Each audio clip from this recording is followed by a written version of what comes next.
Hello everyone, চলে আসলাম নতুন আরেকটা ব্লগ নিয়ে। তো আজকে মূলত আমরা যাচ্ছি সকাল সকাল একটা এসি পারচেস করার জন্য, যেহেতু আমাদের এখানে সামার চলে এসেছে।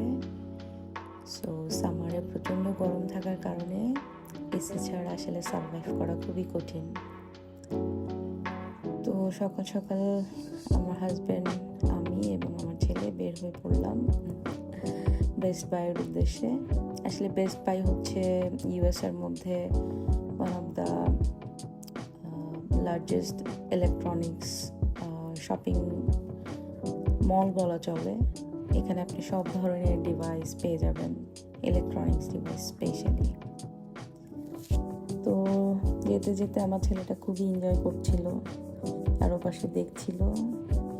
আর যখনই সিগনালে থামছিল গাড়ি, তো ওর বাবা ওকে ডাকছিল আর ও খুব মজা পাচ্ছিল এবং সে খুব হাসি খুশি ছিল, কারণ বাইরে বের হলেই তার খুবই ভালো লাগে।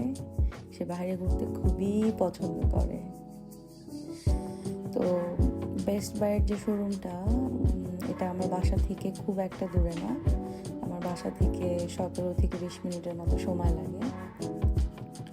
সো আমার হাজব্যান্ডের আসলে কাজ আছে, তো আমাদের এখান থেকে এসি পারচেস করে আমাদেরকে বাসায় ড্রপ করে দেন ও কাজে যাবে, যার জন্য আমার বাসা থেকে যেই শোরুমটা কাছাকাছি ছিল আমরা সেই শোরুমটাতে আসলে গিয়েছিলাম, যাতে টাইমটা আসলে আমরা সেভ করতে পারি।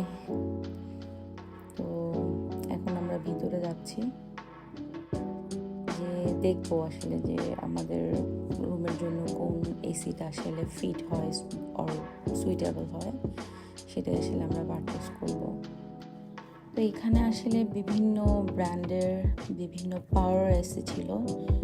তো আমার কাছে অনেকগুলো দেখার পরে মনে হলো জেনারেলের এসিগুলোই বেস্ট হবে। সো জেনারেলের যে সবচেয়ে হাই পাওয়ার ছিল 14,000 BTU। সো এটা লার্জ রুমের জন্য 700 স্কোয়ার ফিট। তো যেহেতু আমার বেডরুমটা বেশ বড়, সো আমার মনে হচ্ছিল যে এটাই আসলে আমার রুমটাকে কাভার করতে পারবে। তো আমি আমার হাজব্যান্ডকে বললাম, তো ওদের স্টাফ নিয়ে আমার হাজব্যান্ড এসে এসিটা পিক করলো। তো এখন আমরা কাউন্টারে যাচ্ছি, বিলিং কাউন্টারে। তো বিলিং কাউন্টারে যাওয়ার পরে যখন আমরা আসলে অপেক্ষা করছিলাম বিল পে করার জন্য, ইন দ্য মিন টাইম আমার ছেলে এখানে যে কাস্টমার ছিল তাদের ফেসের দিকে তাকাচ্ছিল আর হাসছিল, এবং সে ফাইনালি এসে আমাদের যে এসি সেই ট্রলিটা ধরে আসলে টানা ট্রাই করতেছিল। তো ওর দুষ্টুমি দেখতে দেখতে আসলে আমাদের পেমেন্ট করার টাইম চলে আসছিল। তো আমরা সব মিলিয়ে $572 মতো বিল এসেছিল।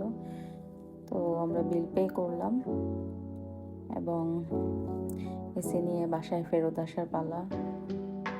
তো এসিটা গাড়িতে লোড করে আমরা আবার বাসার উদ্দেশ্যে বের হয়ে পড়লাম। সো আমার আজকের ব্লগটা এই পর্যন্তই। আবার দেখা হবে অন্য কোনো ব্লগে। সেই পর্যন্ত ভালো থাকবেন, সুস্থ থাকবেন এবং আমার পরিবারের জন্য দোয়া করবেন। আল্লাহ হাফেজ।